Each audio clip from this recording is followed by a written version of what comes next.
Welcome to the Sharpe Way Show. So happy to have you here this evening with me. I do appreciate the time you give me, 7 p.m. on the East Coast. And it is an Ask Me Anything day. Yes, it is. You can ask me anything. But as always, I will spend a couple of minutes talking about something that bugged me over the weekend to kind of spur conversation. Does that make sense? A little conversation spurring. We're going to do a little bit of that. And of course, very often I will either use Michael Smerconish or I will use Fareed Zakaria from CNN. It's very common. I'll use one of those two to kind of get some of the data out. And today is no different. Today I'm going to grab Fareed Zakaria, who actually brought up some interesting stuff and an attack on Democrats. And this is from CNN, right? And don't get me wrong, you can watch lots of TV shows that will attack Democrats, but usually not CNN. That's not their norm. But I'm seeing more and more of this. More and more people who are more mainstreamish or who used to be a bit more, Democrat leaning, that are kind of being anti-Democrat in a way. So listen to what he has to say, and you'll see what I mean. Eric Adams is likely to be the next mayor of New York City after taking a commanding lead in this week's Democratic primary. Here's what he said on the night of the election. Social media does not pick a candidate. Brilliant. People on Social Security picks a candidate. Yes. Adams was making a point that Now, this is a big deal, right? This is a big deal. Why is it a big deal? Because he's acknowledging that the people on social media yelling about, capitalism, evil, defund the police, that's not actually the people who get out there and vote. Those people yell on social media all day, but then when the primary comes up, they're sleeping in or playing video games. The people on Social Security, they go out and vote, and they cared about crime. And for those of you who don't know, if you're in New York City, you know this, obviously. But if you're not in New York City, Eric Adams is a former Republican. He's a former cop. He beat all of the other far left-leaning people who were running against him in the Democratic primary. This is New York City. He's replacing Bill de Blasio. Bill de Blasio was a true believer communist. Oh my God, a true believer communist. Here comes this guy, former cop, former Republican. He's probably, maybe not, but probably going to be our next mayor. Wow. It is showing that there is a change that some people may not be seeing, and Fareed's bringing this up. Democrats should take seriously. See that? The party's progressive wing makes noise and gets attention. Yes. But voters prefer pragmatists to ideologues. As big cities see a sharp resurgence in violent crime. Homicides were up more than 30% last year and an additional 24% so far this year. I want to be clear. This is not Fox News. This is why I'm bringing this up. If this was Fox News, that'll happen almost every single time, right? Happens all the time, Fox News. This is CNN talking about this. They're talking about for different reasons, right? Obviously, Fox News will say it because they're upset, because they want to say, Democrats are bad, right? Of course, I get it. That's where Fox News is. Fareed's saying it for a different reason. He's saying, Democrats, you're losing. What are you doing? It's a different reason, but they're actually saying it. And as places struggle to revive growth and employment, the focus on governance will only heighten. Today, the Democratic Party has control of just 18 state legislatures. Think about that. Compared to 30 for Republicans. Big difference. Democrats spent tens of millions of dollars to flip the legislatures in Arizona, North Carolina, Florida, and Texas. They failed everywhere, and And that's the piece that people aren't getting. There's a lot of people on the left right now who believe, oh my God, see, we won, Biden's president, therefore America wants to walk down our far left mindset. They want that. People in the far left, that's what it is. But people who are actual players in the Democratic Party, they aren't thinking that. They're like, no, this isn't working. This defund the police thing, wow, that was dumb. That's a terrible, what are we doing? They're realizing their problems. They spent all this money and they lost a lot of local elections that, according to pollsters and according to the normal knowledge would have been a slam dunk. They should have won, right? They didn't. They spent a lot of money and didn't win. The problem is there are a lot of mid-level or more mainstream Democrats who don't want this. They would take a pragmatic Republican over a radical liberal. Managed to lose control of New Hampshire's legislature. Since states oversee redistricting and voting laws, the 2022 midterms look very tough for Democrats. Yes. Part of the issue is Republican advantages, the overrepresentation of rural areas, for example. Yes, but there is some of that. To be fair to Democrats on this one, there are some structural pieces that do favor Republicans, regardless of policies. There's some of that. That's accurate. There's some of that, but that isn't the only reason. The deck is stacked a little bit in favor of Republicans for that, and the fact that any president who wins an election will take losses in the midterms. That's been a thing for I've got 50 or 100 years, whatever it's been. For 100 years, whatever the number is, they always lose afterwards. So those two structural/cultural pieces definitely are in the favor of Republicans, but that's not the only reason. Democratic failures also play a role. Bingo. Put bluntly, too many Democratic states have gotten bloated, mismanaged, and corrupt. Oh, take New York State. What? It has a budget nearly twice the size of Florida's. Okay, that number is not the new. What number? Where's that from? I can't tell where that's from. Does it say where it's from? Oh, Census Bureau. Yeah, that's way late. Our budget's $212 billion. So, you can take that. Florida's actually about 98, I think. So both of those budgets are higher. The percentage is the same, right? We're like 212, they're like 98 or something. So the numbers are actually higher, but still bad. It has roughly the same population. Yes. Its budget is just 12% smaller than California's, despite having half as many people. Yep. Can anyone even explain why? This increased spending does. Yes, it's a there's a 5-letter word as to why. CUOMO. That's the reason why. Yeah, pronounce Cuomo, His Majesty. That's the reason why. I got the reason. Does not always pay off. Stephen Malanga of the City Journal cites an analysis by the financial website Wallet Hub comparing tax revenues with the quality of public services, such as infrastructure, education, and healthcare. New York has I've been saying this forever. Highest tax rate, but ranks 19th in quality of services. Yes. California is 6th highest on taxes and 37th on public services. Look at this. States like New Jersey and Massachusetts, despite massive spending, have some of the worst infrastructure in the country. Yes. Similarly, sky-high education spending in the... Now, hold on. Horrible taxes, high taxes, terrible infrastructure. What gubernatorial candidate was talking about finding other ways of fixing the infrastructure without having to raise taxes? Oh, that would be me. Yeah. And how many people laughed at me because of that when you see what's happening now? This is what I was talking about 3 years ago, 4 years ago, 5 years ago, and it's still true. States doesn't translate into better educational outcomes. Yep. As Ryan Fazio notes in the New York Post, New York spends nearly twice as much per pupil as the national average. And yet its 4th and 8th grade reading and math scores are no better than the national average.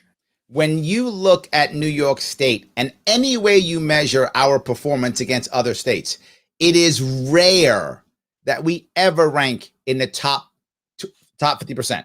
The top 25 states. Rare. Once in a while, if you find a specific thing, you can find us up maybe around 15.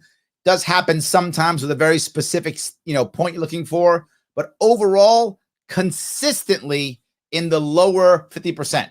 So ranked at 26th or lower consistently. And we spend the most. Yeah, but Larry Sharpe's crazy with his ideas. Things have reached a tipping point. Yep. Around 14,000 businesses left California between 2009 and 2019. 14,000. This seems to have gotten worse in the past few years. Yes, with it has. Tesla, Apple, Charles Schwab, Facebook, Oracle, and Hewlett-Packard all announcing significant relocations to or expansions in Texas. I want you to see. They call them refugees. Come on. That's a good name.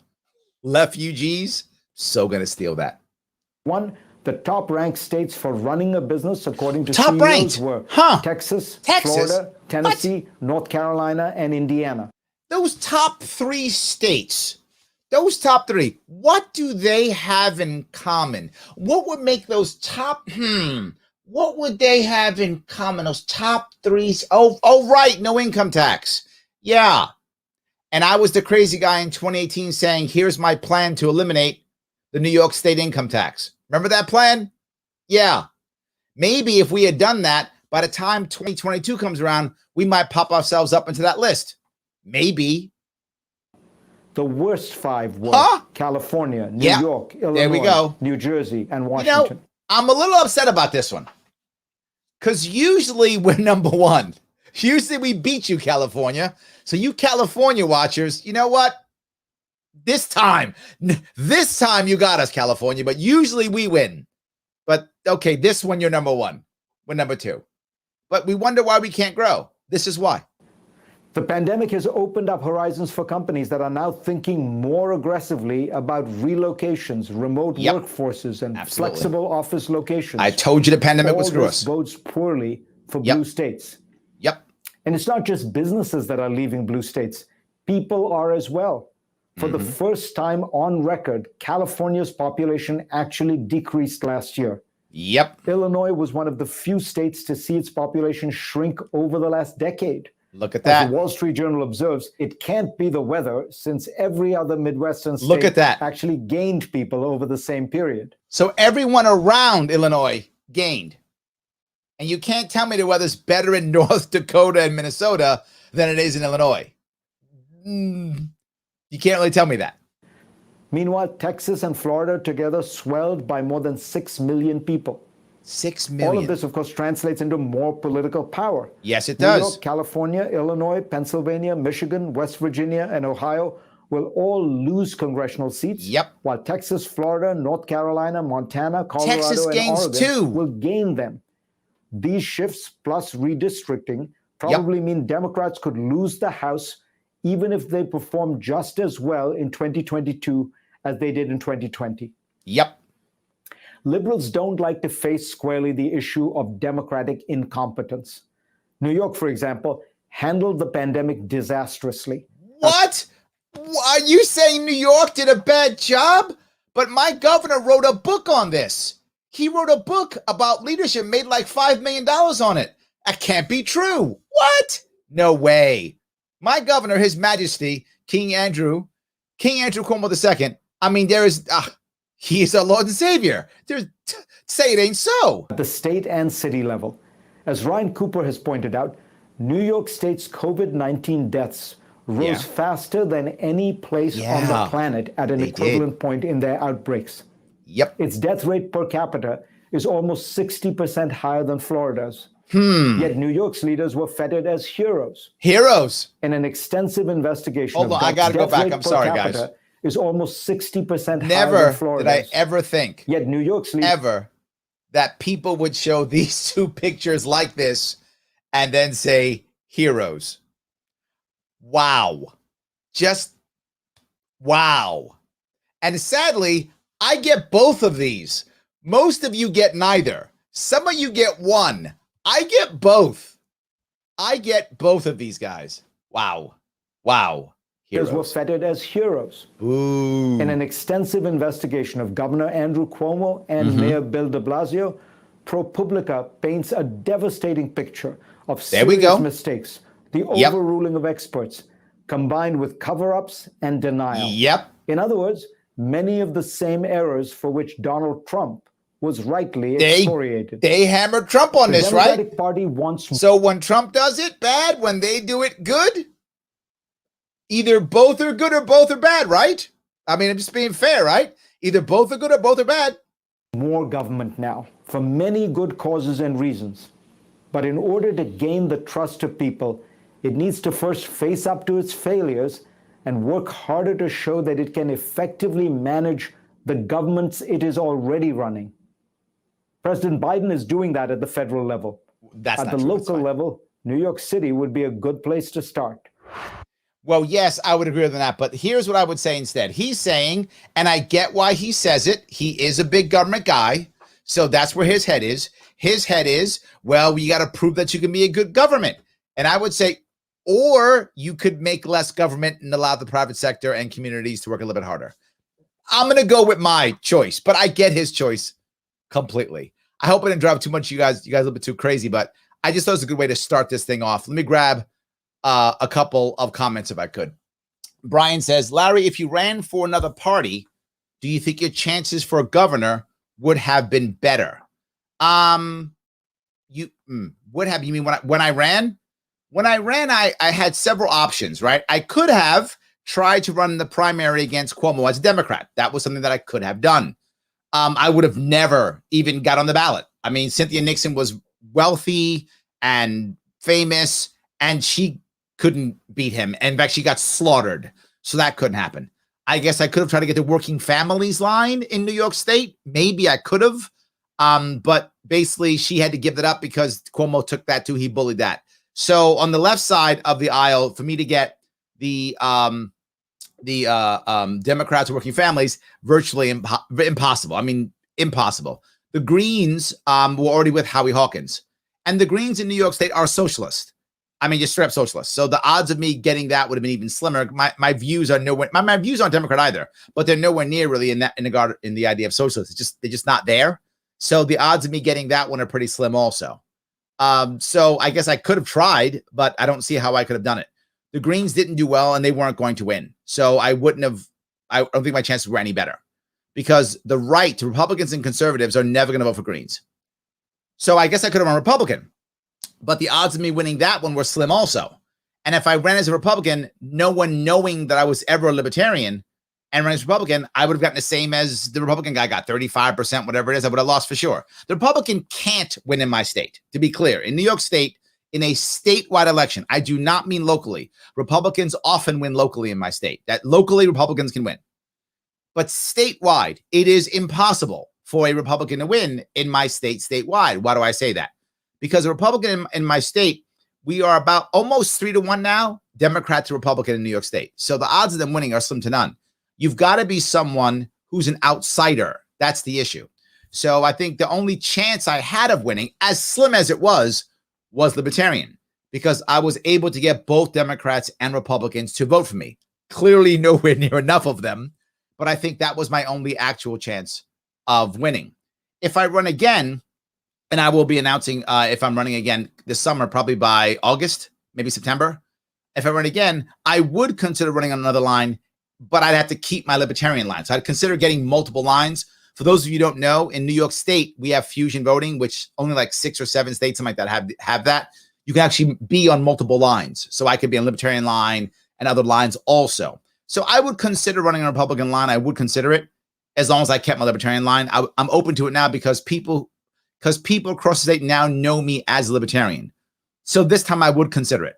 I'd consider doing any other line. I'd consider independent. I'd consider Serve American Movement. I would consider all lines now. As long as I retain my libertarian line, I'm open to it. I'm open to the idea. So John says, good evening. How are you? Nathaniel, he can't stay. I hope you can come back later. Yes. Tom says, watching Frida, I was thinking this should be on the Sharpe way. There we go. And it was. See that? You knew. We were thinking the same way, Tom. Exactly right. Yes.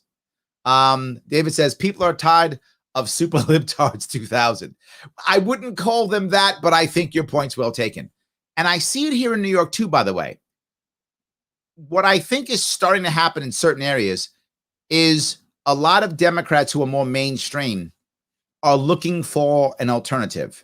Some of them are going to hold their nose and vote Democrat anyway because they've been voting Democrat for so long. But some of them are going to wind up voting either third party or Republican just because they just hate it so much. Now, I think Eric Adams becoming our mayor is a good example of that. They still wanted to vote Democrat, but they found the most Republican Democrat they could find.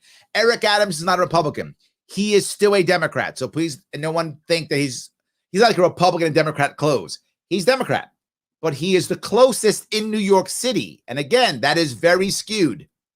That is close. You know, we had one of our candidates who came in third, I think, Garcia. She was going to make composting mandatory. And she was number 3. mandatory composting was going to happen in New York City. So when you look at mandatory composting compared to Eric Adams is, I don't know, Milton Friedman compared to that, right? I mean, but he's still Democrat. So I do think you're right. People are getting tired of that. It's true. So Philip says, here's the thing. I was a Republican, and the corruption within the Republican Party, especially at the state and county level, is astounding. Yeah, I think it's true. It's both Republicans, Democrats that have corrupted their system, and even the losers are content with their little, I think you mean fiefdom, and piece of the pie. It's really important to build a system to run candidates outside the major parties and to run independent candidates.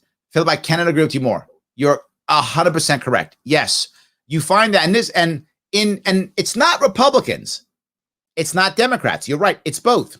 Because if you go to a place like Oklahoma, as example, it's very red state. The Democrats are the losers in that state. And in that state, the Democrats are happy with their little areas. We hold these areas and we're fine. We have our own little fiefdoms and we're cool. And in New York State, being a huge blue state, most Republicans are happy. We'll just keep our little fiefdom here. I think it's very common. I agree. It just depends on what state you're in and whether your state's heavily blue or heavily red. Yeah. Jennifer says, I love you, Larry. Love you back. I hope you come back to Colorado. I can meet you. I hope so too. Yes, absolutely. Yes. Too bad so little amount of people are watching CNN these days.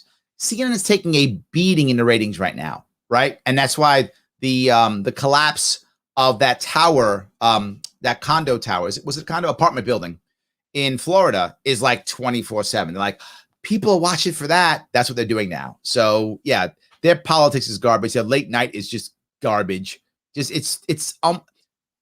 I like MSNBC better. And you might go, Larry, yes, I do. And the reason why I like MSNBC better is MSNBC doesn't pretend. Neither does Fox. They don't pretend, right? MSNBC is like, we're lefties. That's it.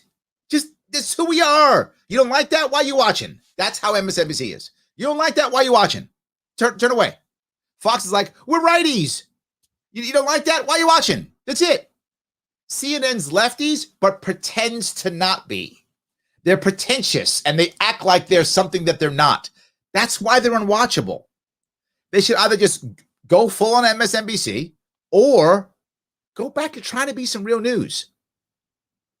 If you go back prior to Trump, maybe 2014-ish, in that area, CNN was nowhere near as far left as it is now. It was still left, don't get me wrong, but it was nowhere near what it was now. So they were much more like Fareed is now, which he still leans left, but he actually talks about the right. He tries to get it right. He tries to give you real information.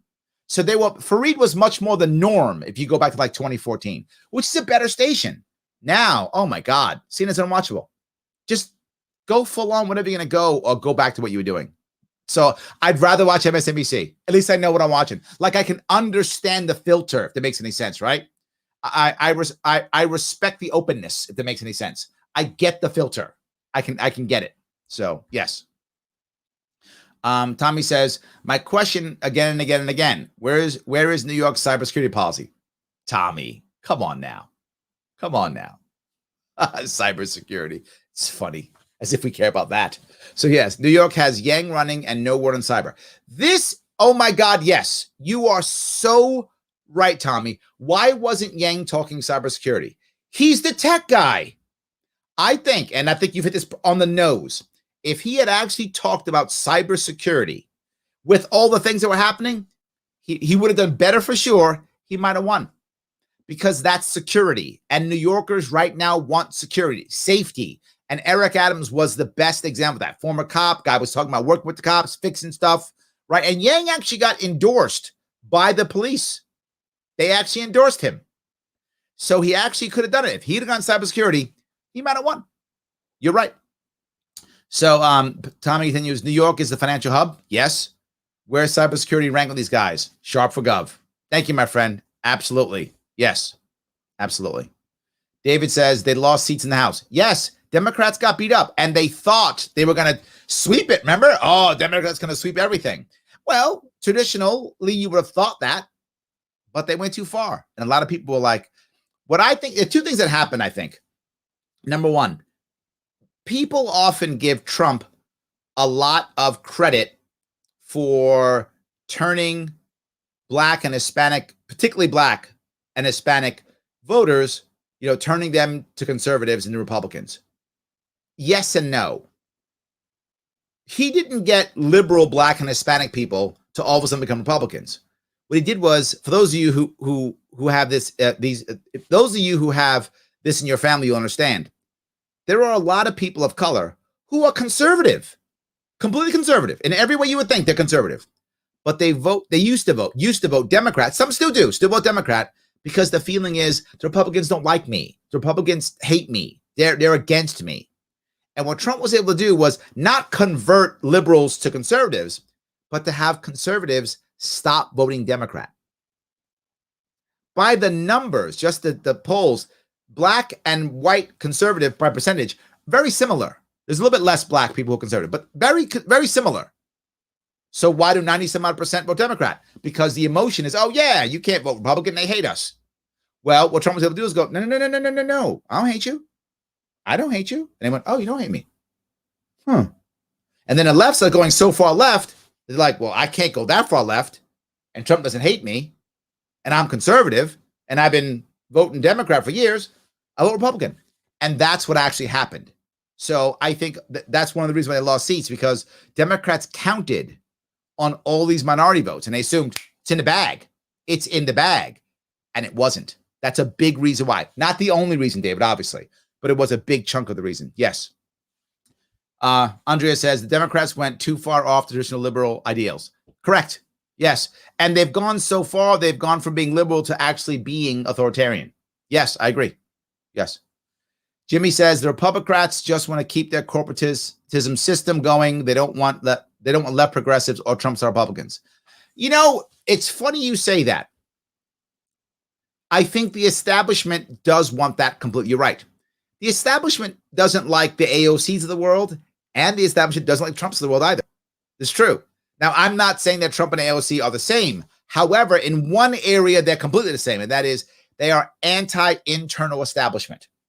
That's for sure they are, right? They don't like the internal system at all. They hate it. So they want to go against it. So they are rebels within their own establishment. That's true. So I think you're right. And they don't like it. They want AOC to go away. They want Trump to go away. The establishment does. But the funny part is, in both cases, the people tend to like both, right? A lot of Democrats like AOC and a lot of Republicans like Trump, but the establishment doesn't like either of them. It's a good point. So, yeah. Andrea says, Illinois is not far behind New York. The Chicago machine keeps rolling. Yeah, it does. Yes, absolutely. All right. For the record, going to bring your show to dinner in 30 minutes. Could get some pushback. No worries, John. It's all good. No worries. All good. I appreciate it. Thank you for watching. I do appreciate it, my friend. I really do. Thank you. Ed says, this is why I warn people about the Democrats, the demon rats. I got it. Good joke, because they've been corrupted for years, which they've been greedy when they want to put more taxes, and at the same time, they're spending more money on useless stuff that we don't want. Yeah, but Republicans do it too, right? They spend on different things, but they do it too. What you find both of them doing now more than anything is because most of them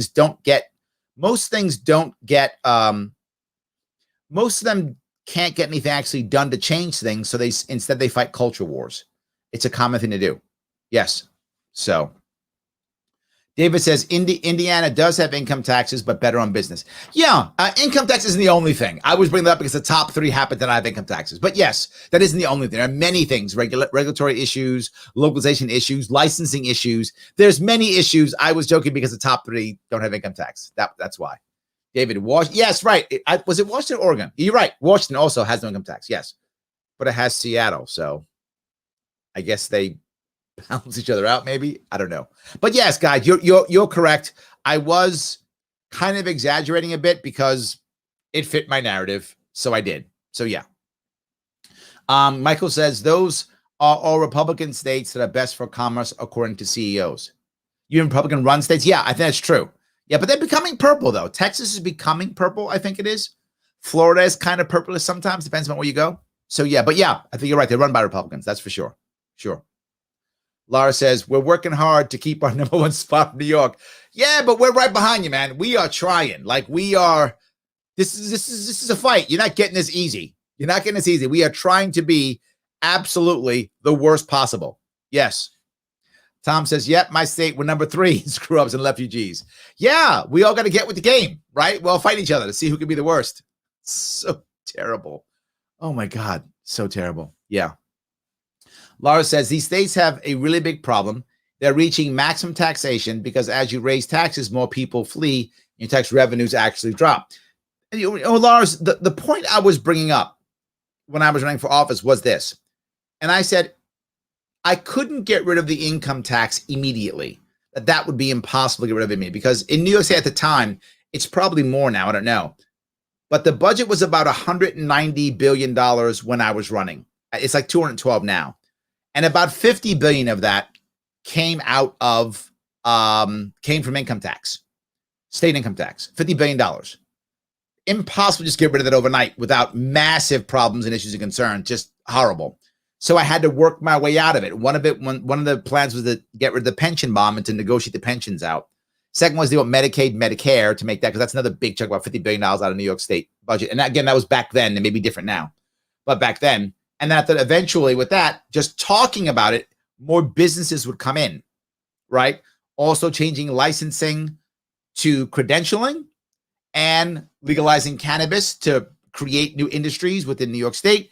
I thought we'd do that, and within 4 years, we could end the income tax.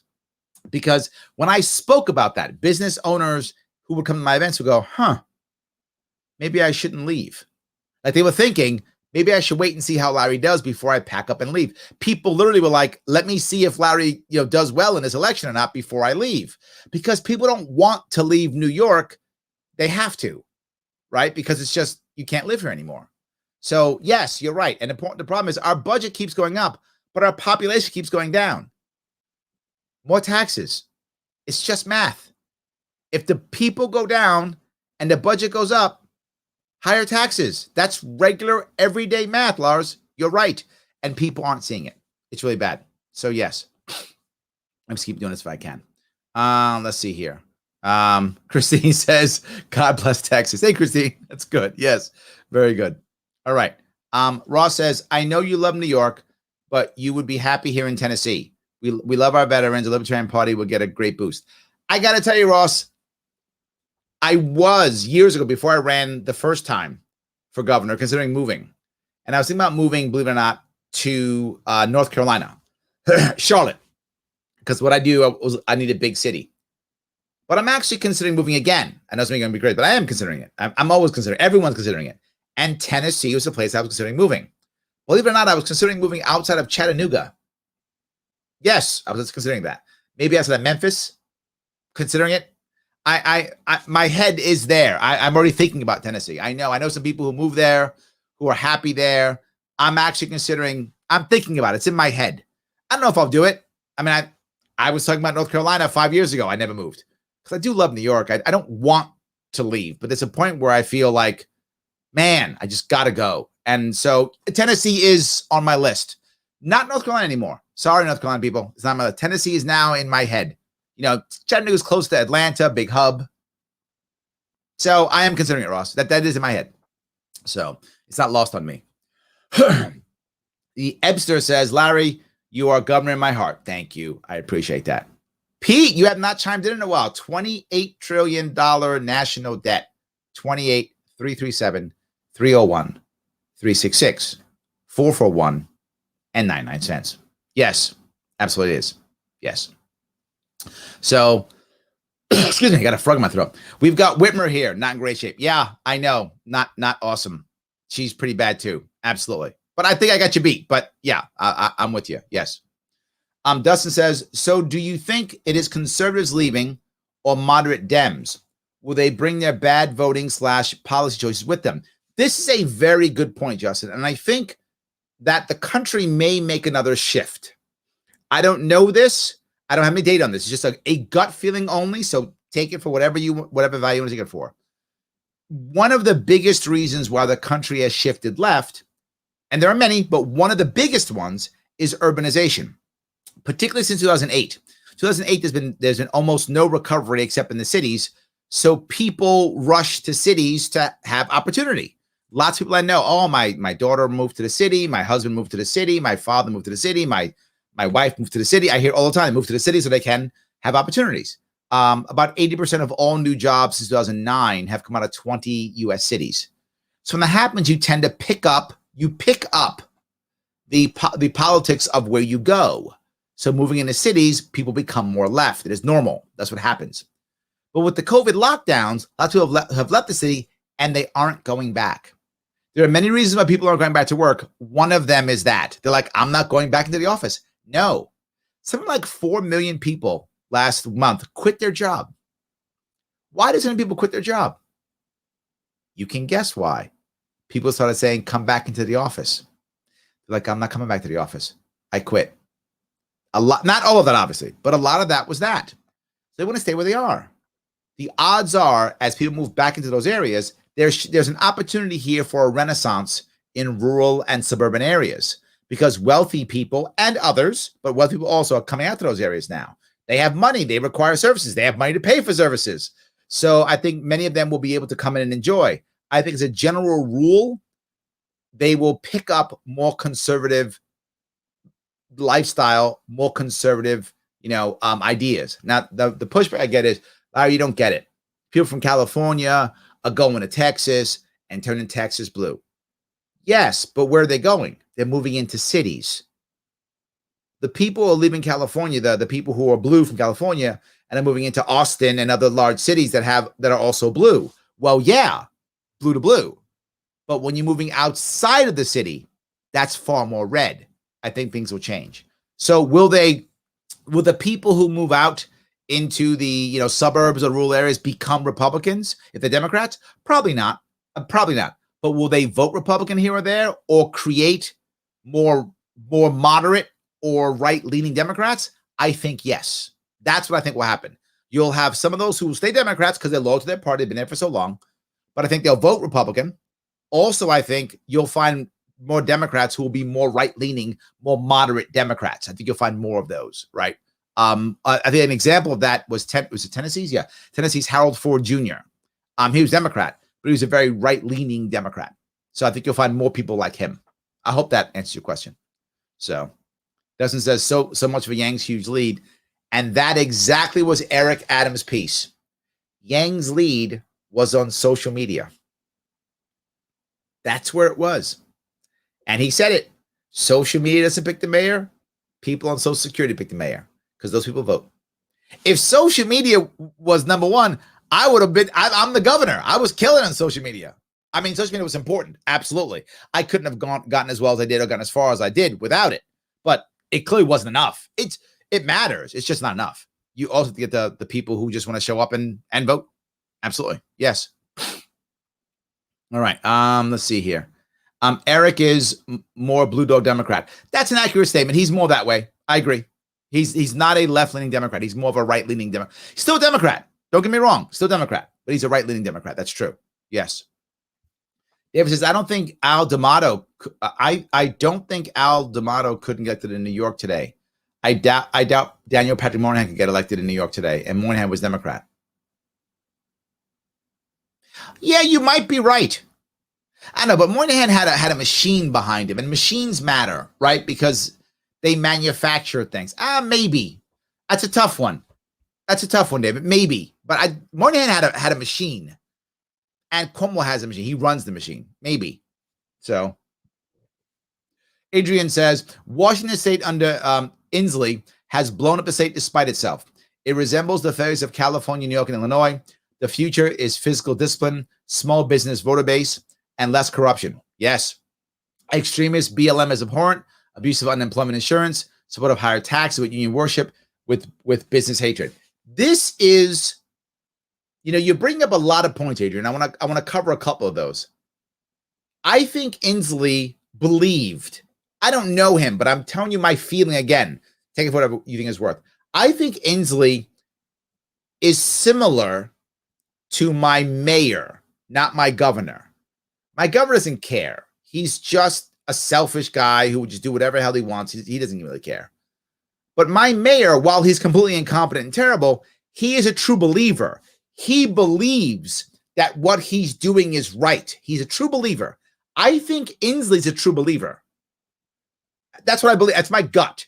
And I think he did what he thought was right, and it was completely wrong, and he screwed it up. But I think he's a true believer. And I think he's one of those guys who just goes, like my mayor. My mayor's like, Adrian, I know I took 80% of your money, but if you just give me 85%, then we'll have that socialist utopia I've been telling you about. You just got to give me more. And my mayor believes that. That's why my mayor and governor fight, because one's a true believer and one's not. I think Inslee's a true believer. I think he believes that ideologically it will work. I think he does believe that. Yeah. So there's another piece. The abuse of unemployment insurance. I'm worried about this. I am. I'm worried about this because how do you unabuse it? Right? And I know it may sound dumb. Maybe it is dumb, but it's fine. I'm still human. I say dumb things sometimes. But how do you unabuse it? So when do you say no more unemployment insurance? It's over, right? And when you say it, how do the people feel when you've basically trained them to abuse it, right? You've trained someone to abuse it, and now you take it away. It's like if you're a bad parent, right? And your kid has been in your house since they were 18. I mean, after they graduate high school 18, they're 30 now, and you pay their rent. You don't make them pay any rent. They stay in your house. You don't make them pay any rent. You don't make them go to school. You don't make them, you don't make them go to work. You feed them. You do their laundry. You basically take care of them until they're 30. Well, you shouldn't do that. They're abusing your good-heartedness, but you're letting them. So now at 30 you go, get out. That's kind of mean, isn't it? You have been supporting them for 12 years. You've been training them to take advantage of you for 12 years. You've assisted them in no way, and you're their parent, so you kind of should assist your kid if you're a parent. You should assist your kid in getting some skills to be able to survive and get a job, or at least mooch off somebody else, something, right? To survive in some way, shape, or form. And what you're saying, Adrian, is we're encouraging this. We're telling you, remember we told stay home, don't go out, stay home, take the money. Here's more money. Here's child credit. Here's more money. We are encouraging them. As America, as the government, right? We're encouraging them. Take it, take it, take it. And now you heard the president today. Well, they don't want to go to work, just pay them more money. Which, if it was only the market, I'm actually totally okay with that. The problem is the market is competing against the government. Right? That's the problem, right? If the market was competing within the market and the labor pool is so special and so awesome, they can go, pay me more money, or I'm not coming in. I don't have a problem with that. That's normal market rates. And if the people don't want to work for it, you got to pay them more money. Too bad. That's how the market works. Labor is part of the market. Pay them more money. No issues. The issue I have with this one, to your point, Adrian, is they're competing with the government. If the government was out of it and that still happens, no worries. Then you got to pay more money. That's how it works. I'm totally fine with that. My worry is the government stepping in. So thank you for bringing this up. It's a really good point. Absolutely. Stop the madness says, do you see the Northeast states moving more left because so many right-wingers are leaving? I think that's my point. I think it's a terrible spiral. The people who would vote against it are leaving. So there's no one here to vote against it. So how do you change it? Or what's the old thing? You can't fix the system if you're not part of the system. They're leaving. I'm trying not to do that. Am I thinking about Tennessee? I am. Of course I am. And if you live in New York, you're thinking about leaving too. Just which state are you thinking about? But mine right now was North Carolina. Now it actually is Tennessee. I'm thinking Tennessee. But I want to stay here and fight too. If I leave, is there someone else here who's even fighting the same way?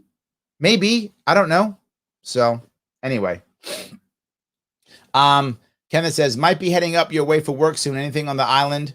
I absolutely need to do while I'm there. Yes, absolutely. Yes. If you are in Manhattan, what you should do, you should take a Wall Street walking tour. You will love it. Historical, interesting, not that expensive, pretty cheap. Takes about half a day, maybe less than that. Do a Wall Street walking tour. It is amazing. You will enjoy it. If Broadway is open, see if you can get some cheap tickets. I don't know if Broadway's going to be open yet. I'm not really sure when you're coming up. See if you can get some cheap tickets. It's awesome. If you like sports, looks like we might still have Islanders, but maybe not. Did they win? I did check. I didn't check it. Did they? I should check. I should know that. But I was away the entire weekend, so I don't actually know. I was in Michigan the whole weekend, so I don't actually know. But we have sports here, so that's nice. But my opinion, Wall Street walking tour is awesome. If you can get some Broadway tickets, not a bad deal. Not a bad deal at all. If you got some time, head out on a ferry and visit the Statue of Liberty and Ellis Island.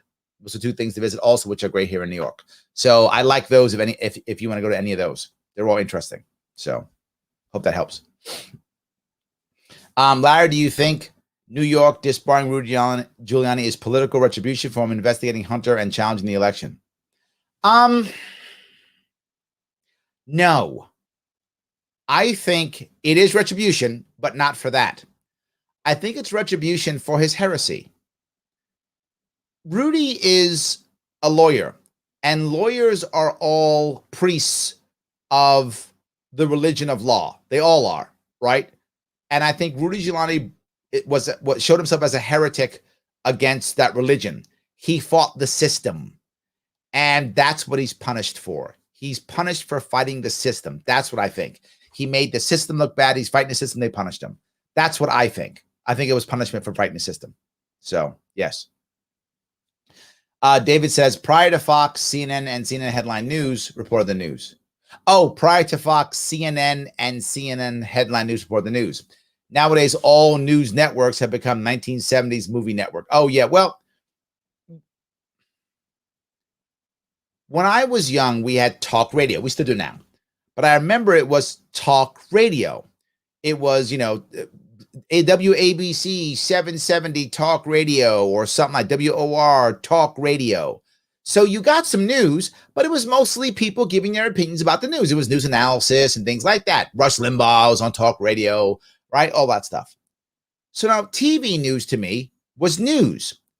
Once you started adding shows, I felt it was disingenuous to call it news anymore. Right? I don't like that they call it CNN, meaning cable network news, or Fox News. It's not CNN and it's not Fox News. It's Fox News and Talk. It's CNN News and Talk. That's what it actually is. They're talk shows.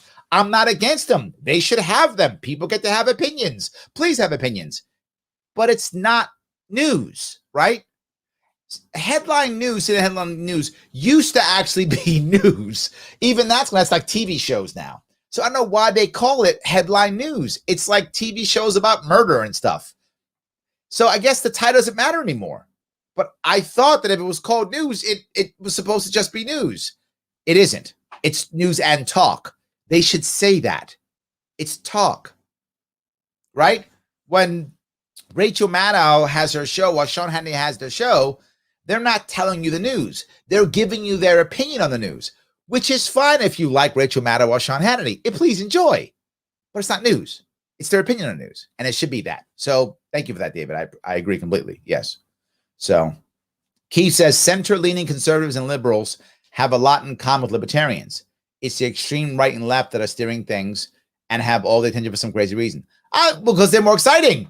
They yell a lot more on Twitter, I guess. But yeah. Absolutely. Yes. David says, a lot of African Americans I know are pretty conservative. Yes. Thank you, David. Yes, that's true. I am in the comedy circle. There are Bernie guys that annoy me. Black comedians are cool around town, though. Oh, yeah. But no, I'm with you. There are many. Conservatism isn't a black or a white thing. Statistically, there are many black conservatives and many Hispanic conservatives. There are. The problem is, in the past, they always believed, well, Republicans hate me, so I can't vote for them. But two things happen. One, Democrats are going so far left that their conservatism is pulling them right, so they vote Republican. And Trump, it's going to sound crazy for some of you, because so many people who are white see Trump as a racist. But not everybody who's person of color sees him that way. So some people don't. And they're like, well, he just is about the money. I don't care. Fine. And if you're conservative, you vote for him. So yes. So, all right, see if I can do it here. In 1990s, they gave the world's smallest political quiz to students in Iowa State. Thank you. The results were that blacks and Hispanics are most socially conservative than whites. Look at that. Look at that. There are, yes, that's my, thank you, David, for validating what I'm saying. There are plenty of Black and Hispanic conservatives. Just traditionally, they kept voting Democrat. That's shifting now, right? That's shifting. Yes. Sam says, in the past 3 months, we have seen increased military action from China, Russia, and Iran. Do you think there are testing capabilities, saber rattling, or something else? I think that there are several things going on here.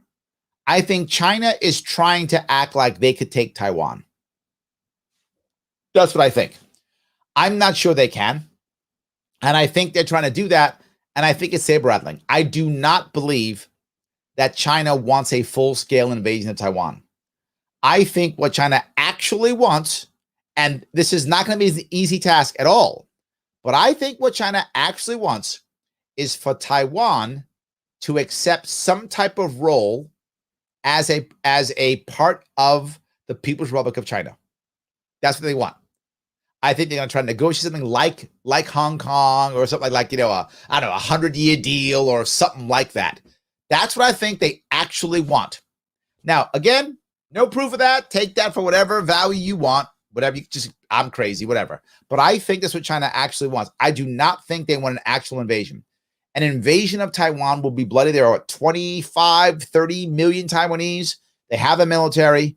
It will put it'll put Japan and America and the Philippines and Vietnam all in a very bad place.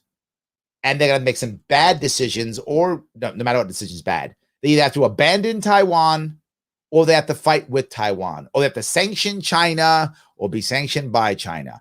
I mean, an invasion of Taiwan is going to end up poorly for countries all around and going to cause hundreds of thousands of deaths. And I mean hundreds of thousands, maybe more. Who knows? I mean, because an invasion of Taiwan is either going to be an air invasion or a naval invasion or both. If America is involved, it won't happen because they'll be slaughtered on the way over. It'll be a massive naval war, and thousands of people are going to go to their deaths at the bottom of the ocean. That's going to happen. Thousands are going to see their deaths at the bottom of the ocean. That's a terrible thing. I don't think China wants that either. So my gut is they are building up to say, we'll do this. So Taiwan, accept, submit in some format. And that format could be something as simple as becoming part of the Chinese Commonwealth, similar to like what Australia and New Zealand were to the UK. Something like that. You are part of the Chinese Commonwealth, or you retain your own governor or something like that. I believe that's what China wants, because that becomes a symbolic win, no bloody, and once it becomes Chinese waters, the Chinese can legally throw us out. And they will. They will throw us out of the South China Sea, because then everything owned by all those islands are taking, plus Taiwan, you go up, was it 200 miles? Is that the right number? I forgot what the amount of miles is. The miles from your coast is considered your water, not international water. That will be expanded, and they will throw America out of that and say, you can't be there anymore. And we will have no choice except to leave unless we go to war against Taiwan and China, which we won't do. So Sam, and that's what I think will happen. I think in the coming 10 years, maybe, there will be an agreement that Taiwan will actually submit and say, we will be part of whatever the equivalent of the Chinese Commonwealth is, whatever that equivalent is. They don't do that. Why is Russia and Iran? Because we're their enemies. And what else can you do? You put people in desperate situations. They do desperate things. Why is North Korea getting nuclear weapons? Because we put them in a desperate situation. That's why. Of course. What else can I do? Right? Iran has to make sure it can defend itself in case, I don't know, they think that they're going to be attacked by the Saudis or attacked by, I don't know, Israel or whatever they think. Or to defend themselves against Syria or take over Syria, whatever the case may be. They're doing a decent job of it already. They have their influence in Syria, and their influence in Iraq is amazing. So yeah, and Russia has the flexes. Russia's not powerful except for its military. It doesn't have a good, solid economy. It doesn't have a good system. Its people are unhappy. There's only, 140 million Russians? It's like almost about the same amount as Japanese. I mean, there's 100 million Vietnamese. There's 100 million Filipinos. So, they aren't that big of a country by population anymore. They just aren't. Their economy isn't even close. What's their economy? Is it even in the top 20? I don't know if it is in the top 20. Maybe. I'm not even sure if it's in the top 20. So it's not doing well. So of course they want to build military. What else can you do? Yes. So, all right. Since it's Ask Anything Monday, do you think Major League Baseball should have an automatic strike zone? 100% yes, Matt. I was at a Yankee game last weekend, 2 weeks ago. Yeah, not this Saturday, last Saturday. Yankees A's. Yankees won, by the way. Yes, 100% yes. There is yes. The reason is baseball is so traditional, and it's a terrible idea. 100% automatic strike zone. We have the technology for it. Not just that instant replay, all those things. Baseball's playing old school, and it's dumb. It should speed itself up and do it. Yes, yes, and yes, Matt. 100% yes. Yes. All right. Let's see here. Andrew says, as of 2 weeks ago, I was voted in to be a member of my church board. Congrats, Andrew. Yes, I took my oath of office, and now I'm officially a member of my church vestry board. I can now call myself an official. You are an elected official, Andrew. Nicely done. Yes. Frank Perkins says, I know this is off topic. It's okay. It's AMA. But do you have thoughts about the New Hampshire kerfuffle? Yeah, I guess. People are asking about it. I don't care that much. I know people get mad when I say they want me to care and take a side and blah, blah, blah. Not really. I mean, I think that what happens in New Hampshire people should figure it out. If their messaging is so bad that it doesn't work, we'll find out real soon. We will find out. If people start leaving and things don't work and we can't get people elected, then they were wrong. If people start coming in there right and they're joining left and right and we're having successes, then they were right.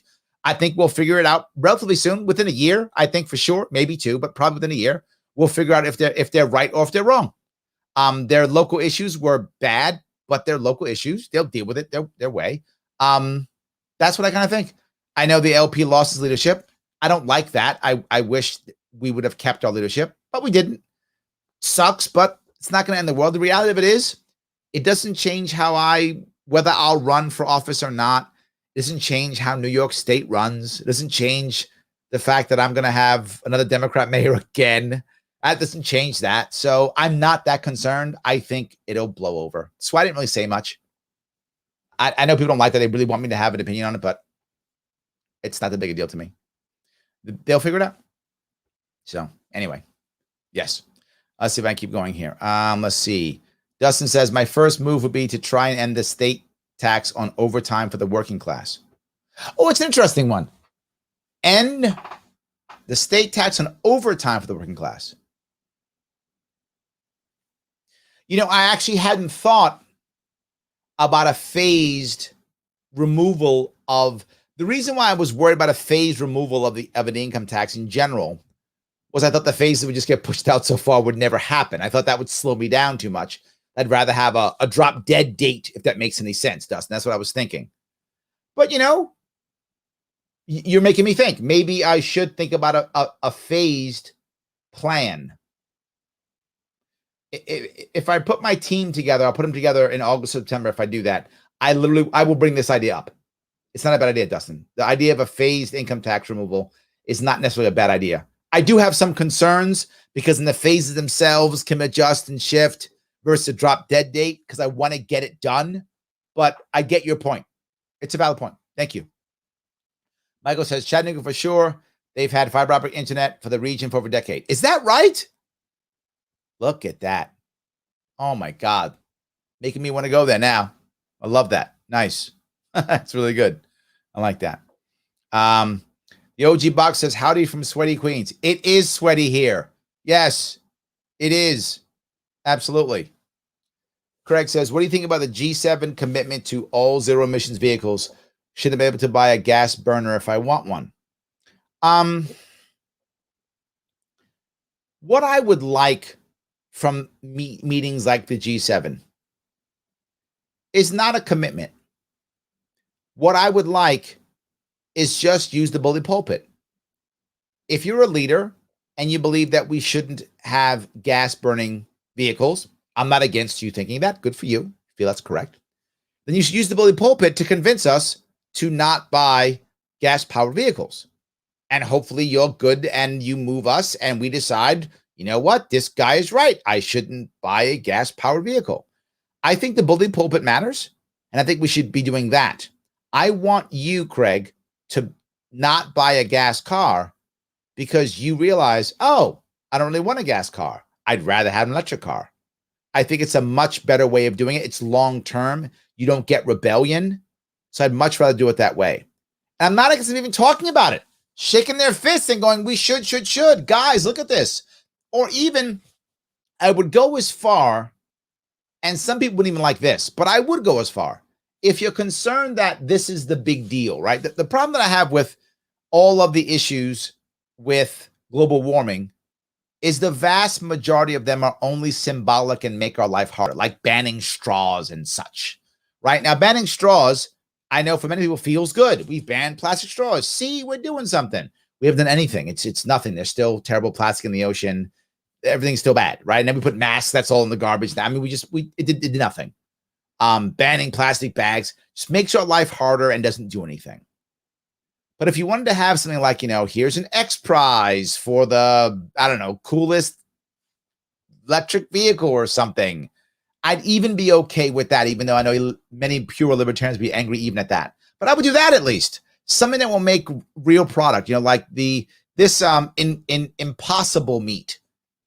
This is a good idea. It's the concept. I don't know the details, but the concepts are, if I have more of this meat, I don't have to have cows and cow farts and cow burps that will put methane into the ozone and knock down more of the Amazon forest. Let's do something like that. That's the kind of thing that I like. That type of thing that actually could have some impact. That if you don't want to eat an Impossible Burger, you don't have to. But if you like it and it's good for you and you want to do it, you eat a bunch of Impossible Burgers. So I guess my concept's the same. I want people to choose to do what I think is right. So therefore, I should use my bully pulpit. I should be savvy enough to convince you to do what I think is right and to make you go, yeah, Ari's right. We don't do enough of that. We just keep passing laws. It's almost like influence has no value. Why bother? I got men with guns. I don't need to influence people. Men with guns is fine. So yeah, that's where I am. So let's see if I can do this here if I can. Let's see here. Will libertarians have a candidate in New York City? Asked Mike. If so, who? If not, will the party help push the Republicans? No, the Republican cannot win. I mean, it's impossible. I mean, Curtis Sliwa is a Republican candidate. And I met Curtis Sliwa. Those of you who don't know Curtis Sliwa, he is he started the Guardian Angels, I think in the 70s. Is it 80s? No, 70s. Yeah, in the 70s. He started the Guardian Angels in the 70s to guard to help, civilians guarding people in the subways and such. And yeah, hard charger, loves New York, not a bad guy. Has had some health issues recently. But he's the Republican. He's not going to win in this state, in this city. New York City's 75% Democrat. So pushing him, why would you even bother? We do have a candidate. Her name is Stacey Pressman. I've already been calling to raise money for her. I've supported her more than once. I'm going to have her on my show. Is it this Wednesday? I think Wednesday. I'm going to have her on my show in the afternoon. She'll be on. It's Pressman, Prussman, for mayor.com. Pressman for mayor.com. She's a libertarian candidate. Yes. My hope for her, by the way, is to get her on the debate stage. That's the only way she's going to win, to be forward with you. If she doesn't get on the debate stage, tough for her to win. Really tough. But if she gets on that debate stage, she got a shot. That's how Jesse Ventura won. So that's the way she has any chance at really winning is that. And I want to get her on a debate stage. And debates will be in October. So we do that. We have a shot at making something happen. So yes. The county I live in was 80% plus Republican in 1994. Today it's 52-48 Republican. It went Biden in the last election. It's the county just north of Orlando, Seminole County. People living in the city are moving north once they have. Moving north. I'm not sure what that last part was. Okay. So you're saying in your case, people are moving out of the city into that county, into the country? I'm not sure we're going with that. Are you saying that people are moving from the city into your county, and as they come to the county, they're turning the county more blue? I think that's what you're saying. Sam says, would you consider running as a Democrat for AOC's House seat? Use Libertarian House. Sam, I'm not going to run for a House seat or a Senate seat or any of those things. And here's the reason why. There are two reasons why. The number one reason why is I'll have no impact. I want impact. An impact for me is at an executive level. Impact for me is in a spot where people can hear me talk. Impact for me is a place to where I can get in a debate stage with somebody that'll make some sense.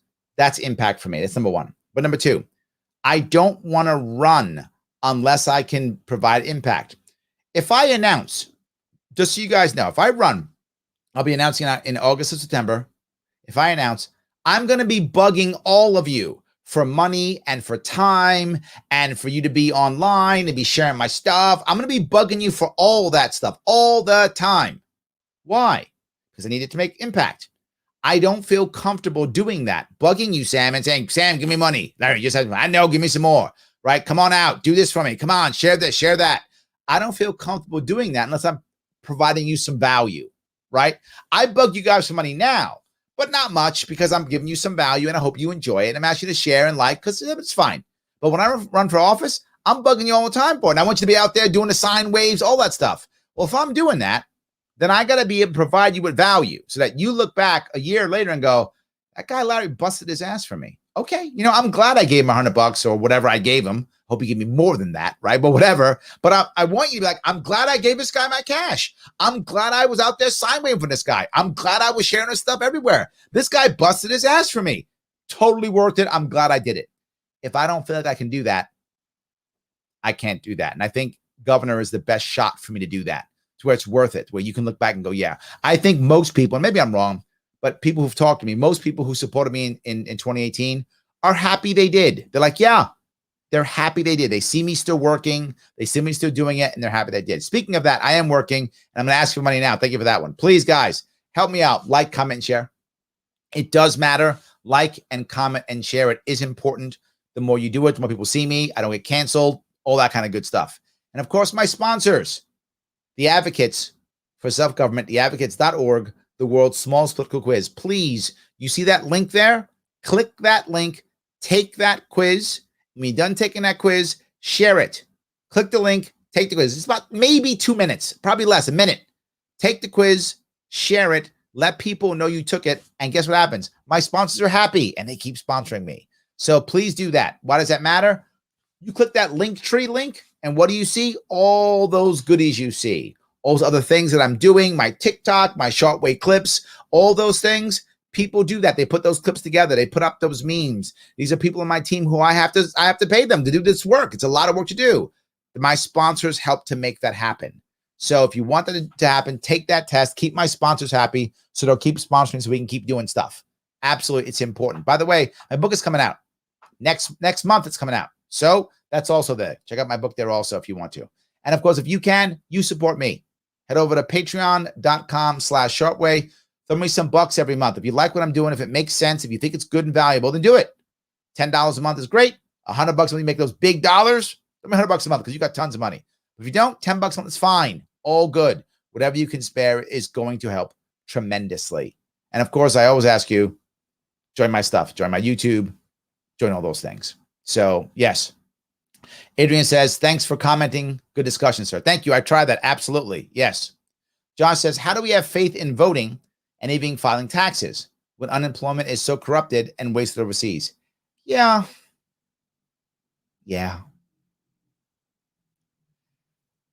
Josh, what I would say, and I can't stand it, what are the options that we have right now? I know it's a terrible answer. I'm aware. I gave you a terrible answer. I'm aware of that. What are you going to do? We're going to have to try to fix it, or we got to pack up and leave and try to find some other place that's going to work. I mean, there's better states, I guess, but are there better countries? We're not in a good spot right now. I say we try to fix it. I want to try to fix it, and I believe in my heart the best way of fixing it is the Libertarian Party. That's it. David says, last I checked, Andrew Yang was top 4. He was, and he dropped out, though. He was the 4th. He dropped out. He has already dropped out. He knows he's not going to win. Not going to happen at all. Yes. So, good. All right. Blaze says, leave New York City, move to South Carolina, Lindsey Graham's district. You will win. No red flag laws, no wars, and your Ellis Island as the southern border is brilliant. You wish you'd have in New York City. Thank you, Blaze. But it is my city. I am born here. I live here. It is my city. So it's going to take a lot to get me to move. So doesn't mean I wouldn't. It'll take me a lot. That's where I live here. Yeah, absolutely. So anyway, all right. The OG Boxer says government handouts are worse than drugs with its addiction to the flow of cash. This is another issue. It wasn't like they said, hey, it's going to be a tough 3 months. Here's some cash. Let's rebuild. They said, no, here's just a lot of money for over a year and don't go back to work. Yeah, it's actually become a way of life for a lot of people. 100%. You're right.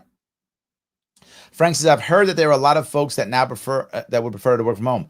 Tons of them. If I remember the last survey I saw, this was probably a month ago, I think. The last survey I saw, if I remember my numbers right, they surveyed people who were working remotely. Over half didn't want to come back. Only about 20% actively wanted to come back. And about a third or something like that said they would quit if they had to come back. Now, who knows whether they really will quit or not, but 30% said that at least. So that's, a lot of people. Yes, absolutely. David says, our governor is giving $1,500, I guess, dollars for people to go back to work when he should have opted out of the federal government business. Can't open plant. Yes. Yeah, I agree. Just let people work instead. I have to bribe them to go back. Yeah. Oh my God. Terrible. Terrible. So, all right. See if I can grab a couple of these here. So CNN is to news what MTV is to music. Ooh, Matt, look at you. Very nice. Yes. I'm old enough to remember when MTV used to play music. I remember that. I actually remember that. I was old enough. I remember I got MTV and I thought it was the coolest thing in the world. My friends used to come over. I was in high school, junior high school, one or two. I think high school. Maybe junior high school. I think high school. And you'd have to come over and watch the videos when they came out because we didn't have DVR. I guess you could always VHS tape them. Anybody knows what that is? Yes, absolutely. That's funny. So yeah, that's true. Does MTV ever play music anymore? I know there was a time when they were making transition. I think they're only shows now. I don't think they ever play anymore. Yes, absolutely. Ryan says, say bye to my whole family. Tennessee's the way. Tennessee's the way, huh? Yeah, I know. Paula says, that sounds like Chinese colonialism if they invade Taiwan. Yeah. Yes. Correct. Which is why I don't think they'll make a full invasion. I don't think that. Yes. I think that's it. So, yeah. Andrew says, Fox News is not fair and balanced. They claim they are. It's yelling fest. But Benjamin says over here, they changed their slogan to stand up for what's right. Yes. Yes. They changed their slogan. Which I respected. It's straight up. It's fine. MSNBC, same way, straight up. This is who I am. You don't like it? Why are you watching? Right? Why are you watching? You know who we are. Why are you watching? 100%. Yes. So, all right. Let's see if I can get here a couple more of these. So, John says, you had a relationship with John McAfee. What are your thoughts or reflections on his death? I got to tell you, I liked McAfee. There was a short time I was angry at him. And I was angry at him because I thought selfishly, let me be very forward, John. I was selfish when I thought this, but it's what I thought. Selfish or not, it's what I thought. I thought that he had thrown away an opportunity to help us after 2016. I think he gave up too fast on the election of 2016. And I don't think he did enough. I didn't think he did enough in 2017 after. Now, he had his own life, his own issues he was dealing with. So I was being selfish when I thought that, but that's what I thought. And I was a little angry with him about that. But I got over that. I was like, you know what? I got over that. And then I was happy he was still around. I was just happy he was still around in our area. And then when he had to go on the run, I felt like it was unfair and that he felt cheated, which he was cheated. So now that he's gone, I feel terrible that he's gone. But I'm not sure that he didn't kill himself. He might have. I mean, that's not outside of his of who he was. He might have. I have no idea. It could totally not be. I'm just saying, if we found out that he really did, I wouldn't be surprised. He was a 76, is that right? 76, I think, or 77? I forgot. 76 maybe, year old man. And when he realized the Americans were coming for him, I mean, he was going to spend the rest of his life in solitary confinement. They saw him as a terrorist. I don't know. And he wasn't that at all. I think if I had any power, if I was president or whatever, I could have done something. I would have negotiated a deal with him in a heartbeat and got him back into the country. I would negotiate a deal with him. Whatever the deal is. I don't know. Did he know something and we need to know? Whatever. I don't know. We would have done something. I would have made a deal to get him back in. That's what I would have done. So I'm not happy about his death at all. I was mad at him for a while, but it was a selfish anger, not a righteous anger. It was a selfish anger. And I wasn't afterwards. And that's when I had the interview with him because we were fine. We were fine. So anyway, hope that answers your question. So let's see here. Still, I need to get more of your shirts unless I work doing an advertising space with my streams for free. Oh, I like that. Yeah, see, I love that. If I run, you have tons of shirts. I still have, from the campaign, I still have like 12. I have tons. I used to wear those shirts every day. I still have tons of them. So Josh says, love your opinions, Larry. Thank you, Josh. I appreciate it. Yes, thank you. Yes. All right. Mike says, how many New York City police officers do you believe will leave? Do you believe all of New York City people want them gone? Mike, this is an issue. And I think my gut tells me that there will be a pause on New York City cops leaving because of Eric Adams winning. There'll be a pause because Eric, while he's not, super pro police, he was one of them. And he's still, he's okay with real police reform. He's going to want to add police into the mix, which I always said, if you're going to reform an organization, you have to have the people in the front line as part of that reform. You don't want to reform the police without having the police involved in the reform, right? You really want that. And I think Eric Adams will do that. I could be wrong. He is Democrat. He may just be like, hell with it. It's possible. But I think he will. And Mike, I think because of that, I think there'll be a pause in the exodus. And then the cops are like, wait a minute. If he's coming aboard, this may be okay. Let's see where his head is and see what's going on. I think there'll be a pause because it is a problem. Most who don't know this, but most New York City police officers don't live in New York City. So they can just go get jobs someplace else if they want to. But they like the union in the city, they like what's going on in the city. So, but some of them will leave. And they have been leaving. Like I said, they have been leaving. But I think you're going to find a pause in that because of Eric Adams. And that because the cops don't want to leave. They will feel like they have to leave, but they don't want to leave. So if they believe there's a chance that things will be better with Adams, I think you'll find a pause. I mean, somebody just burned, obviously. But I think you're going to find men just going to pause, be like, you know what? All right, let's see what he's got to say before they bail. That's what I think, right? That's what I think. And says he was my cousin and he was murdered. Wow, Nancy didn't know that. So Nancy, you know him better than I do. I was his acquaintance. I was not, obviously not related to him. I was not close as I wasn't like a family friend. I mean, I knew his wife, but I wasn't like a family friend. I was an acquaintance. Wow, maybe he was. You know him better than I do, for sure. Being his cousin, you obviously know him better than I do. That's terrible. I'm sorry for your loss. I didn't realize that, Nancy. I didn't realize he was your cousin. Were you close? I'm just curious. I don't know if you were close or not. Some cousins, no judgment on you. Just some cousins are very close. Some are distant. Some are kind of close. All depends upon the relationship with cousins, whether you guys grew up together or not, that kind of thing. So no judgment on you. Just a question. That's it. So, all right. Josh says, could we get the libertarian/green news started exposing hypocrisy throughout politics show/podcast? I feel like the Sharpe was the closest I've seen so far. So a show that exposes hypocrisy throughout politics. It's not bad. Let me think on it. Maybe. Is it hypocrisy or silliness?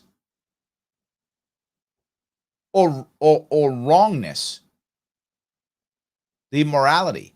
I don't know. That's a good question, Josh.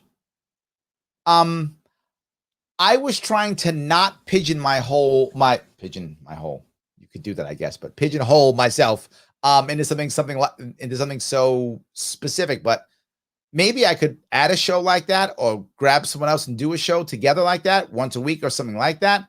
I guess we could do it. It's possible, I guess. Chip says, what do you think of the Fed digitizing our money? I feel like it's the future, right? If you haven't noticed, many of you have noticed already, but some of you may not have. It's basically been a war on cash for years. And now, with COVID, the war on cash is even harder because now they say, well, it's not sanitary, right? It's not safe to give money because you might get COVID on the dollars. I'm not joking. Dollars, you might have COVID on a dollar and you die from giving somebody a dollar. I'm serious. People have said that. And that's why, was it the Yankee game? How was that? I think it was at the game. Was it? Yeah, I think it was the Yankee game. They wouldn't take cash. It was only cards. That was it. You don't have a card, can't do it. Got to have a way of passing money without touching anything because you might get COVID. So there's a war on cash. Well, it's a war on cash. They're going to have to do that, right? How else are they going to pass it around? They got to make sure it goes through them. Why? So you can follow every single expenditure so they can put you in jail when you do one thing wrong. That's the reason. It's not because they care about money or how valuable the money is. Nothing. It is so that the second your money doesn't go where they think it should, or some law, whatever, they can put you in jail. That's it. It is all about control. If you have watched recently what they do, if any of you have any access to criminal trials, the amount of data that the government is able to get on you the second you're accused of a crime, oh my God, right? I always thought as a kid, I thought that, okay, they think you committed a crime. They could go check your house or check your thing for specific stuff to see if it matters. No, now it's just like, I want all your computers. I want all of your social media. I want all of everything. And then to check it all out. And I've seen this actually happen. I've done some consulting for criminal attorneys. And they will literally show on a screen to a jury something posted from an email or something with stuff blocked out, and all you'll see is the bad stuff. Yeah. So, of course you're guilty. And here's a receipt for cash. Or here's a picture of someone taking cash. See, he's taking cash. What does that mean? He's evil? Yeah. That's the assumption. If you're taking cash, you're evil. Yeah. Terrible. Yeah. So John says, learn something in Michigan. By the way, it's good seeing you in Michigan, John. Small medical marijuana family-owned companies are being denied recreational licenses. They, Michigan, hired a company called Metric, who decides who is connected well enough to get a recreational marijuana license. These family-owned medical operations are doomed to go out of business. Somebody needs to be yelling regular like onions. That was my entire point, John. I told everybody this. We're not going to regulate in New York State until we can make sure that only big business wins and little business gets crushed. And we've done that now. Michigan did that now. Of course, that's how they're all doing it. They have to make sure that their cronies are able to win and the little guys get trashed. Absolutely. Michael says, I have had an Impossible Burger from BK. It wasn't too horrible, but very expensive. I'm in Meat Central, North Central Ohio. And that's, it's great, Michael. If people like Impossible Burgers, enjoy them, right? And that's the thing. I would hope that people try them. I don't really eat burgers because of the bread. I spend most of my time in keto. But I would hope that if you like burgers, I would hope you would try one. And if you like it, please eat more of them because you like it. But if you don't like it, I get it. But this goes back to what I was talking about with Craig. We should be providing more options that people enjoy. And if you enjoy them, go ahead. I think it's a great idea, right? It's a great idea. Yes. Jay says, Larry, you agree with the neo pronouns like Z and Zer? To be forward, it's fine. I actually prefer pronouns like that are simpler, right? I just prefer everybody being they. It's because it's simpler. In my personal view, and this is only my personal view, I'll call you whatever you want. I don't, it's fine. Yeah, it's fine. My only issue is if I forget or make a mistake, don't attack me like I'm the worst person in the world. If I make a mistake, it's because I'm making a mistake. That's the only reason. And sometimes it's going to happen. I'm just human, which is why I prefer anything simple, like call everybody they, and then it's done and it's good. I saw something recently. I think might have been in Michigan. I forgot where. I saw the new, because Pride was yesterday. Maybe it was online. I saw a new Pride flag. It had like a triangle with a rainbow and different stuff in it, and supposed to be more inclusive to like other types of other members of the LGBTQ plus community. And I thought to myself, what a terrible idea. That's what I thought. What a terrible idea. Because in my mind, and again, this is my mind. This goes to what you're saying, Jay. In my mind, and clearly not my mind isn't everyone's mind, but in my mind, I was thought of the rainbow flag was kind of like the flag for everybody. Like anyone could have a rainbow flag. I had rainbow shirts when I ran for governor, right? Whatever. I'm not gay, but I didn't care. Fine. It's for everybody. You can be straight, you can be gay, you can be whatever. It doesn't matter. You can be whatever you want to be. It's the rainbow flag. It's all the colors. That's what I always thought it to be. But maybe that's not true, right? That's not my community. So I could be wrong. I'm an outsider here looking in. And as an outsider looking in, I thought, well, I could have that flag too, is what I thought. Why can't I have that flag? Right? I had a Gadsden one. It was called the Gadsden flag, right? I had one of those. I'm like, yeah, this is for everybody, right? I know it's called the Gadsden flag, but it's for everybody, isn't it? I can have that flag, can I? I'm not gay. I can have it. That's what I thought. When I saw that flag, I thought, oh, so now I got to divvy it up more. That's what I felt like. I got to divvy it up more. It's too much trouble. I don't want to divvy it up more. I like the We're All Together flag. I like that one. Again, I am an outsider looking in, so my views may not be what the community agrees with, but that's what I thought. So if there's going to be any pronouns, I like it simple. Make everybody they or zir. It's fine. I don't care. Whatever. Let's just make a rule so that we can do it, because I'm far more concerned with moving us forward as people and as humanity than I am about whether we divvy ourselves up effectively or not. I'm not as concerned at all. So fine. Let's just change. Let's make everybody zir. Then we're good. We're all z's and zers. Beauty. Love it. I'm good with that. Whatever. It's all good. Yes. So I can do this here. Let's see here. What's this debate about Thursday? Yeah, there's a young gentleman named Dylan Burns who thinks that I believe this from what he tells me, who thinks that all my foreign policy is terrible. His people have called my foreign policy garbage. So he wants to debate me on Thursday. I'm not going to debate him. I'm going to have a discussion with him. People always want to debate me, but I just have discussions. That's fine.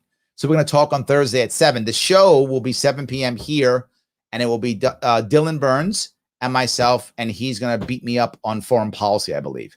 I just had that. For those who didn't see it, you can go back to the page and check it out. It's on Sharpe page and also on, I think it was on Larry Sharpe page too. I had a discussion with Destiny, the YouTuber, on foreign policy. I thought it was going to be on sanctions. I thought we had agreed on sanctions. And then he said, no, it's non-interventionism. I said, fine. Yeah, that's good. So I had a kind of off-the-cuff conversation on non-interventionism. I thought it went well. I felt good about it. But a lot of Destiny's people, if you read the comments, boy, were they mad at him and me. They were not happy. They were mad at him. You should have beat up Larry Sharpe worse. You don't know your history. Mad at me. Larry, your history is all garbage. Everything you said is terrible. So they got mad. So I'm guessing, I don't know this. I'm guessing this guy, Dylan, saw this and said, well, I'll beat up Larry. And he reached out and I said, come beat me up. It's fine. I don't mind. I've debated or discussed. They say debate. I just say discuss. I discussed libertarianism and foreign policy with Destiny twice and once with Vosh. You guys check it out if you want to. It's on theirs and on mine if you want to see it. You can go to Sharpe Way and just type in Larry Sharpe and Destiny, Larry Sharpe and Vosh, and you'll see him. You can watch him if you want to. And now Dylan. I'm happy to have the conversations. I want to have the conversations. So all good. And maybe he'll beat me up. Maybe Dylan's super savvy and maybe he'll beat me up. It's possible. I hope he does. Life is good. So, yes. All right. Christine, sorry, the islands are out of it. Oh, yeah, right, because the lightning. Right. Yes. Thank you. I remember that. Thank you, Christine. So we don't have that. Sorry, we don't. Yes. Let's see. James says, reject modernity, embrace tradition, keep baseball traditional. See, James most people think that, and that's why they don't have it. I think most baseball fans agree with you. I don't. I think make it modern. I do. I think make it modern. But I'm the minority. I think most people who are baseball fans agree with you, James. I think they do. They agree with you. I think you guys are wrong. Modern. I like it. Anyway, it is what it is. I think your side's winning, so it doesn't really matter, does it? Your side's winning. Yeah. All right. Julie says, Cuomo opened the state. Now he's telling everyone to take the heat seriously. That is dangerous. He is so trying to get the heat off of him. Yes. Oh, Julie, he's doing a good job of it, by the way. Cuomo's doing a great job. He is getting people to think, look over there. Forget about what I did before. Don't worry about that. Yes. Absolutely. Yes. They are turning it all around. I told everybody this. He's a master at this. He's very good at this. This is his skill set. He's very good at this. And he's not done. People think he's finished. He's not finished at all. So, excuse me. I think I might have caught a cold when I was in Michigan. I might have caught a cold. I hope not, but maybe. All right. Let's see here. Let's see if I can do this here. The new pride flag looks like a country flag. Yeah, I don't really like that. I'm with you. Yes. Josh says, I found the term GSM and prefer that over. Yes, I use GSM all the time. I do. But when it comes to that flag is not for GSM. That specific flag is for the LGBTQ plus, right? Is it I plus? I forgot. But that's what that flag is for. And that's why it has all that stuff in it. I liked just GSM. For those who don't know, GSM is a more inclusive phrase, right? GSM is gender and sexual minorities. It's a much better phrase. I use it often, Josh. I do also. I'm with you on that.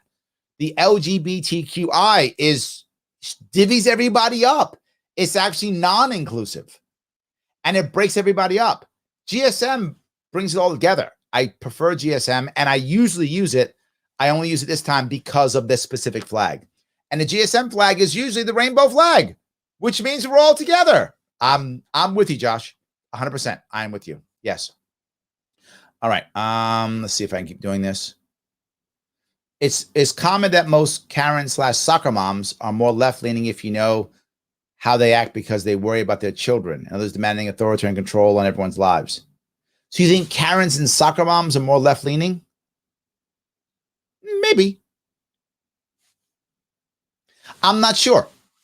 I know many of them did not like Trump, but I don't think it's because they were left-leaning. I think because they didn't like how Trump talked, right? I think Trump was so aggressive and forward in his conversations.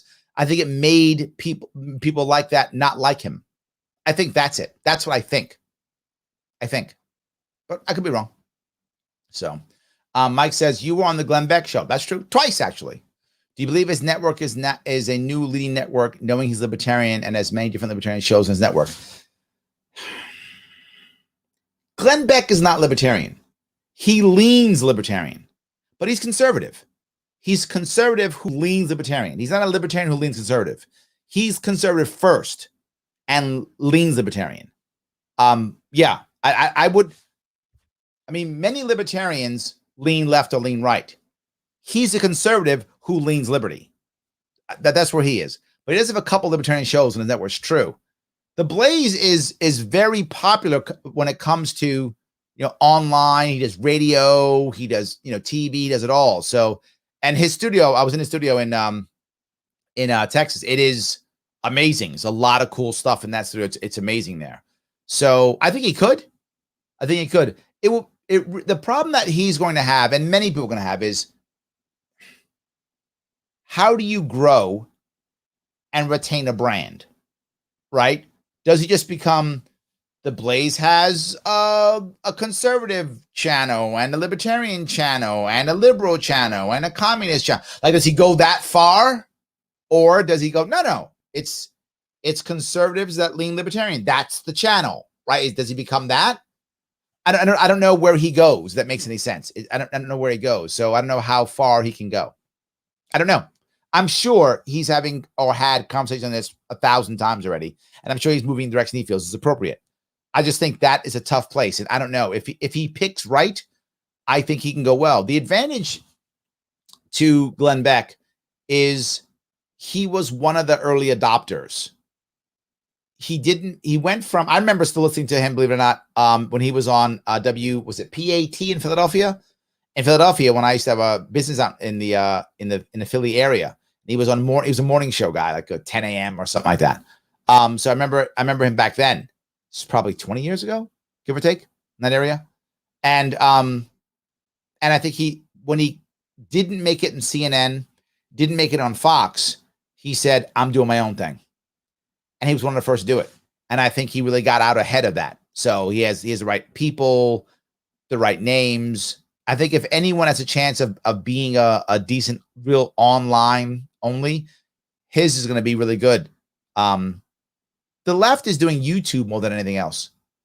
But behind paywall stuff, Locals is heavily right-leaning, and that's behind paywalls.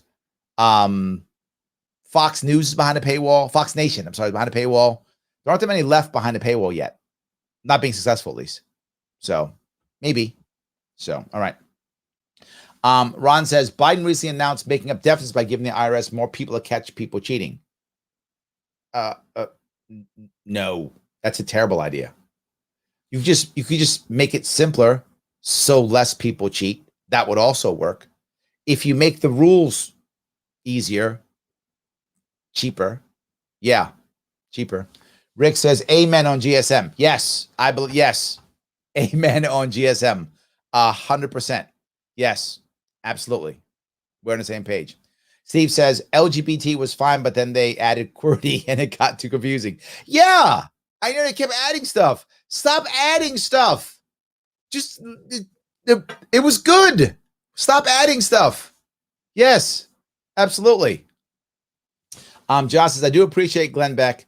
He's not libertarian, but at least authentic and not completely politically party dictated. That's true. And I would agree with that. Yes, I think he's conservative, but he's liberty leaning. I do think that he does lean libertarian, but he is conservative. And if you asked him, I think he would tell you that. He's a proud conservative. He's not hiding that. He's, as you said, authentic. That's where he is. I'm a conservative. That's who I am. Done. And yeah, he leans liberty. He does. He leans. Mike says, many thanks for all the answers. Absolutely. Of course. I try to give to the best of what I possibly can. And it says both parties have Karens. Yes and yes. That is absolutely true. Yes. Yes and yes. That is very true.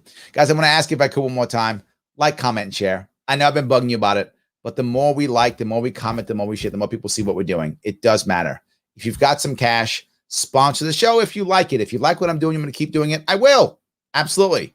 $10 a month is awesome from patreon.com/sharpeway. If you got bigger bucks, more money you can spend, I love it. Throw me $25. I'll keep doing this. The more I get, the more I'll put more people to work, the more content I will put out. Tomorrow night, by the way, I'm doing I'm going to be doing a show with a gubernatorial candidate from California. And then Wednesday, I'm doing a show on I'm dealing with a race issue in our politics. And then Thursday, I'm doing the discussion with Dylan Burns on foreign policy. So lots of cool stuff coming up. If you like that, you want to see me do more of that, I can. Any team to do it.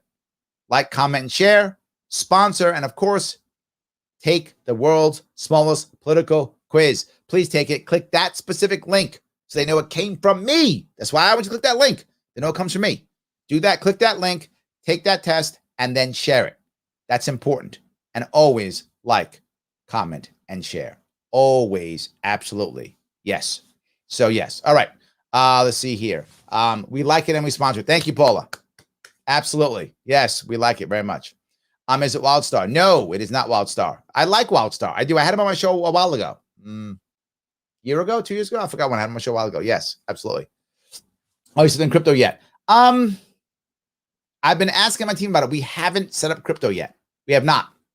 We have to. Again, people have to start supporting us so we can put time into that too. But we should be. Hopefully soon. How about that? Hopefully soon. I would appreciate that. Hopefully soon.